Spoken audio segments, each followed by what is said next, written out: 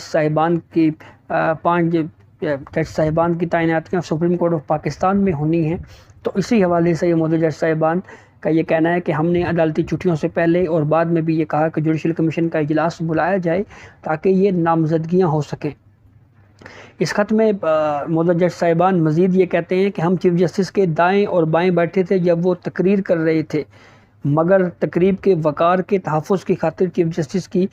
تقریر کے دوران خاموش رہے۔ یعنی یہاں پہ وہ وجہ بتا رہے ہیں کہ در حقیقت یہ خط لکھنے کی وجہ کیا بنی اور کیا وجوہات تھیں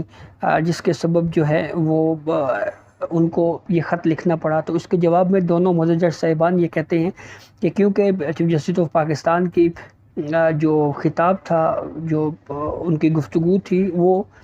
میڈیا کے اوپر جو ہے وہ بڑے وسیع پیمانے کے اوپر اس کی اشاعت ہوئی، تو اس لیے ہم کیونکہ اس تقریب میں چیف جسٹس آف پاکستان صاحب کے دائیں اور بائیں بیٹھے تھے اور جب وہ چیف جسٹس صاحب تقریر کر رہے تھے، مگر ہم اس وقت کیوں نہیں بولے، اس کی وجہ دونوں جج صاحبان یہ بیان کرتے ہیں کہ تقریب کے وقار کے تحفظ کی خاطر جو ہے ہم چیف جسٹس کی تقریر کے دوران خاموش رہے، اور چونکہ چیف جسٹس کی اشاعت میڈیا میں وسیع پیمانے پر ہوئی اس لیے ہم وضاحت دینے پر مجبور ہو گئے ہیں۔ اور وہ وضاحت کیوں دی ہے اس کی وجہ وہ یہ بتاتے ہیں کہ وضاحت دینے کی وجہ یہ ہے کہ ہماری خاموشی کو غلط مفہوم سمجھتے ہوئے اسے رضامندی سے تعبیر نہ کیا جائے، یعنی یہ نہ سمجھا جائے کہ ہم چیف جسٹس آف پاکستان کے لیفٹ اور رائٹ بیٹھے تھے، تو جب چیف جسٹس آف پاکستان یہ گفتگو کر رہے تھے تو ہم بھی ان سے ایگری کرتے ہیں، تو ہم ان سے ایگری نہیں کرتے، لیکن تقریب کے دوران اس لیے نہیں بولے۔ اس کی وجہ وہ یہ بتاتے ہیں کہ کیونکہ